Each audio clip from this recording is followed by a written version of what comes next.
Assalamualaikum warahmatullahi wabarakatuh. Baiklah, di sini saya Nurul Rahmia Fitri, mahasiswa Magister Pendidikan Kimia Universitas Jambi angkatan 2020 dengan nomor induk seperti di layar P2A8200008.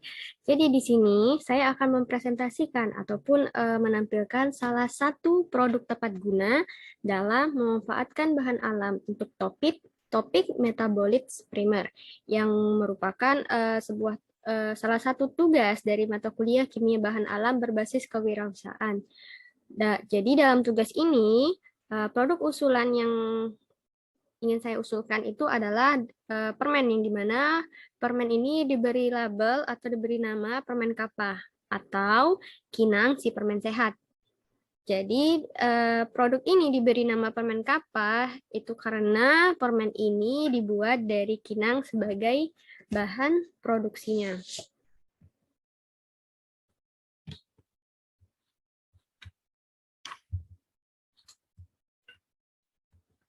Oke, lanjut.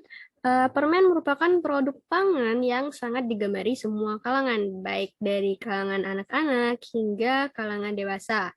Permen bisa dijadikan sebagai camilan yang kemudian dapat membuat napas menjadi lebih segar, kemudian permen itu juga bisa menghilangkan rasa kantuk.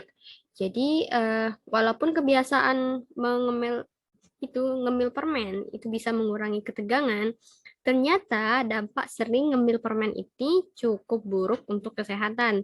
Jadi, apabila permen yang dijual di pasaran itu dominan atau lebih banyak itu mengandung lemak jenuh dan gula buatan yang dimana itu tidak baik untuk tubuh, terutama pada anak-anak bila dikonsumsi secara terus-menerus. Jadi, dengan mengganti konsumsi permen di pasaran dengan permen kapah, itu dapat dilakukan sebagai langkah awal untuk mengurangi efek negatif dari konsumsi permen yang dijual di pasaran. Kita bisa mencoba tanaman kinang yang terdiri dari biji pinang, kemudian daun sirih, kapur sirih, dan gambir untuk dijadikan bahan baku dari pembuatan permen kapah ini. Di Provinsi Jambi sendiri itu memiliki potensi yang besar di bidang pertanian. Jadi dengan komoditas unggulan itu seperti centang sawit, kemudian ada biji pinang, karet lempengan, kemudian ada CCO atau minyak kelapa dan kayu olahan. Jadi per tahunnya di Provinsi Jambi ini menghasilkan pinang itu lebih kurang seberat 4.000 ton lebih dalam per tahun di Jambi. Jadi kebanyakan pinang-pinang ini itu berasal dari Kabupaten Tanjung Jabung Barat maupun dari Kabupaten Tanjung Jabung Timur. Selain pinang, di Jambi ini juga banyak ditemukan daun sirih, gambir, dan kapur sirih. Daun sirih ini banyak ditemukan di perkarangan rumah, terutama di Kota Jambi karena saya sekarang berada di Kota Jambi dan bahkan tidak sedikit warga yang menanamnya di halaman-halaman rumah. Kemudian gambir dan kapur sirih pun juga tidak sulit ditemukan di Jambi. Jadi bisa menemukannya di pasar Jambi.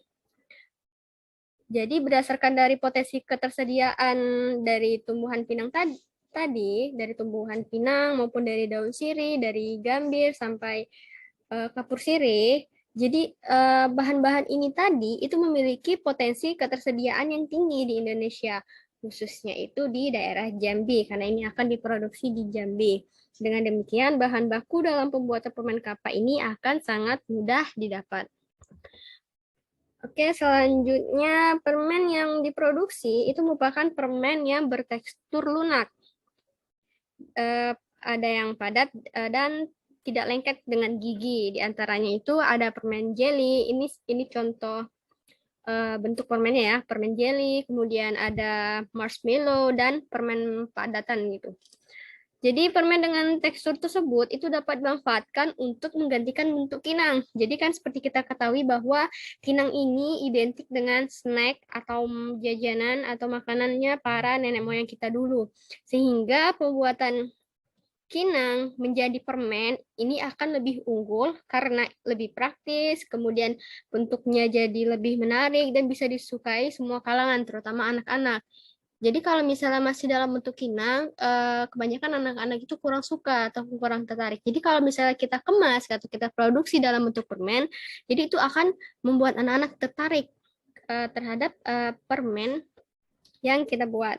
Jadi selain itu kan kita ingat lagi bahwa kebiasaan menginang yang dilakukan nenek-nenek kita dahulu ini selain sebagai camilan, ternyata kegiatan menginang itu juga berfungsi sebagai salah satu cara untuk merawat gigi.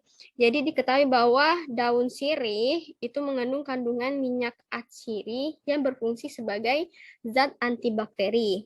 Jadi masyarakat Indonesia ini sebenarnya sudah sejak lama mengenal daun sirih sebagai bahan untuk menginang dengan keyakinan bahwa daun sirih itu dapat menguatkan gigi, kemudian dapat menyembuhkan luka-luka kecil di mulut, kemudian dapat menghilangkan bau mulut, dapat menghentikan pendarahan pada gusi, dan dapat digunakan sebagai obat kumur.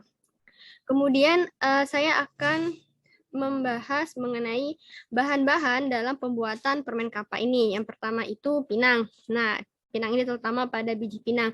Jadi komponen utama dari biji pinang itu ada karbohidrat, ada lemak, serat, polifenol itu termasuk flavonoid, tanin, alkaloid, dan mineral.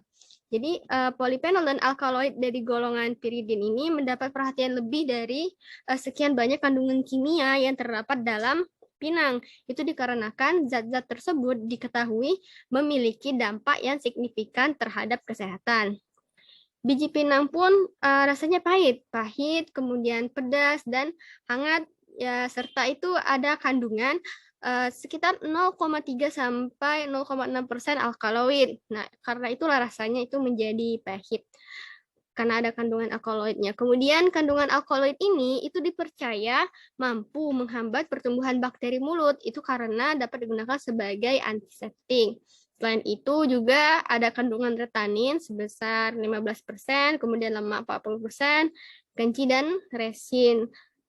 Jadi selain itu ada kapur sirih nih. Jadi kapur sirih yang digunakan bersama-sama dengan biji pinang tadi dan sirih itu juga memiliki kandungan kalsium yang sangat tinggi, yang sehingga itu mampu mencegah proses demineralisasi gigi dan juga bersifat alkalis yang berperan untuk menjaga keseimbangan pH mulut apabila ketika bahan ini kita satukan. Kemudian ada tanaman sirih nih. Jadi daun sirih ini merupakan tanaman obat tradisional yang erat kaitannya dengan kesehatan gigi dan mulut. Jadi diketahui dalam 100 gram daun sirih itu terdapat ada kandungan air, ada protein, karbohidrat, serat, yodium, mineral, kalsium, fosfor, zat besi, kemudian ada karoten, kalium nitrat, tiamin, riboflavin, asam nikotina, kemudian ada vitamin C-nya juga, kanji. Sedangkan untuk minyak atsirinya itu sendiri, itu terdiri dari alil katekol, itu sekitar 2,7 sampai 4,6%. Kemudian ada kadinen, karfakol, karyofilen, kafibetol, kafikol, sineol, kemudian ada eugenol, ada yang eugenomethil ether, dan pirokatekin. Jadi senyawa karyofilen ini itu bersifat sebagai antiseptik dan anestesik lokal. Sedangkan untuk senyawa eugenol yang didapat dalam daun sirih itu bersifat sebagai antiseptik dan analgesik topikal. Jadi kandungan minyak atsiri sendiri di dalam sirih ini itu berfungsi sebagai zat antibakteri. Minyak atsiri ini merupakan komponen utama daun sirih yang memiliki daya bakterisidal yang sangat kuat. Jadi adanya kandungan senyawa polifenol itu dapat mencegah terbentuknya karies gigi dengan menghambat aktivitas enzim glukosil transferase dari bakteri Streptococcus muntas. Itu dikemukakan oleh salah satu penelitian sebelumnya oleh Dika. Kemudian ada gambir. Nah, jadi gambir ini itu mengandung senyawa polifenol, itu yang disebut dengan katekin. Jadi sehingga gambir bermanfaat sebagai antibakteri juga.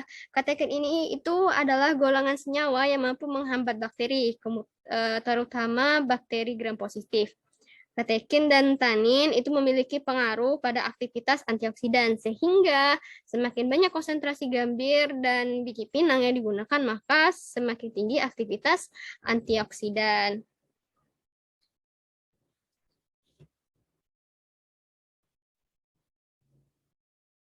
Kemudian bahan selanjutnya itu ada madu. Nah, madu di sini ini mengandung glukosa, yang kemudian fruktosa, vitamin B1, B2, B3, C, dan mineral seperti kalium, kemudian ada natrium, kalsium, magnesium, itu semua baik untuk tubuh. Madu di sini itu digunakan sebagai pengganti gula, yang dimana kan kalau di permen pasaran itu menggunakan gula sintesis. Jadi sini kita menggunakan madu untuk memberikan rasa manis pada permen. Madu ini juga diketahui mengandung aneka zat gizi, sedangkan gula itu hanya mengandung energi atau kalori, dan madu ini juga mengandung senyawa yang bersifat antibiotik. Kemudian proses pembuatan permen kapa. Jadi karena di sini permen itu tadi diproduksi dalam 3 bentuk, ada yang permen jelly, ada yang marshmallow yang padatan. Jadi di sini itu caranya ada sedikit berbeda. Tapi pada awalnya semua bahan itu sama-sama dibersihkan, kemudian di blender untuk mendapatkan ekstraknya, kemudian dimasak selama lebih kurang 7 menit pada suhu 60-70 derajat Celcius sambil terus diaduk. Kemudian campuran itu ditambahkan gelatin. Nah, jadi gelatin ini bisa kita gunakan gelatin alami. Gelatin alami itu bisa kita buat dari biji durian. Biji durian itu kita tumbuk, kemudian kita campur dengan air. Nah, selain kita tambah gelatin, juga kita tambah madu. Madu ini kan sebagai pemanisnya. Nah, yang kemudian untuk membuat permen padatan, jadi dari adonan tadi tuh dipanaskan itu sampai mengental. Itu biasanya butuh waktu selama 1-2 jam itu sambil terus diaduk biar dia rata.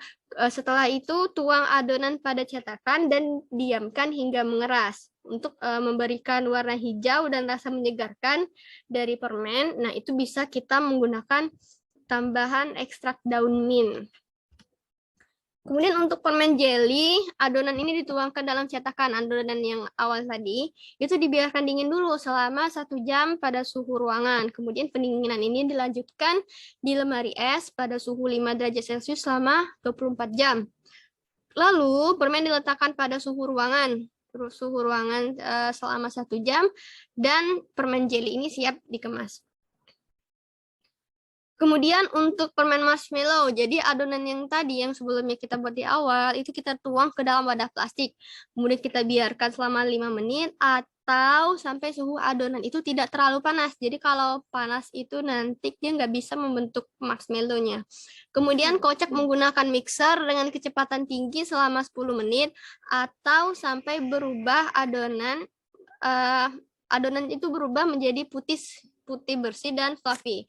Jadi tambahkan ekstrak vanila untuk mengembangnya. Kemudian tuang adonan ke loyang plastik yang sudah terlebih dahulu kita taburi tepung maizena. Kemudian kita ratakan, diamkan selama 4-6 jam, lalu kita keluarkan dari loyang plastik dan taruh di atas talenan yang sudah ditaburi oleh tepung maizena. Kemudian potong-potonglah marshmallow tadi sesuai dengan selera. Untuk pengembangan produk, yang pertama target produk ini itu untuk segala jenis usia, mulai dari anak-anak, remaja hingga dewasa, dari aneka bentuk yang tadi yang diproduksi, dari bentuk permen jelly, permen marshmallow, hingga permen yang padatan. Kemudian pangsa pasarnya ini itu karena permennya tadi bentuknya 3 ini ya, permen padat, jelly, dan marshmallow, itu lebih baik untuk dikonsumsi. Permen ini lebih bagus untuk dikonsumsi dari semua kalangan, kemudian harganya juga jauh lebih murah karena bahannya tadi yang mudah didapatkan dan terjangkau. Untuk strategi pemasaran secara offline, produk ini direncanakan itu dipasarkan di sekolah, ataupun di warung-warung, supermarket. Sedangkan untuk secara online-nya itu bisa melalui media sosial seperti Instagram, Facebook, Twitter, maupun dari WhatsApp, sehingga dapat menghemat biaya marketing. Untuk spesifikasi produk, jadi produk ini itu tadi diberi nama permen kappa. Permen kappa dengan 3 varian bentuk, ada yang bentuk padatan, bentuk jelly, bentuk marshmallow, yang dimana permen-permen tadi itu dikemas dalam kemasan yang kecil, kemudian dijual dengan harga yang terjangkau. Kemudian bahan-bahan, jadi produk permen kappa ini itu ada kandungan ekstrak, ada biji pinang, daun sirih, gambir, kapur sirih, dan tambahan madunya. Kemudian manfaatnya ini permen ini dapat digunakan sebagai camilan ataupun jajanan sehat dan minim efek samping.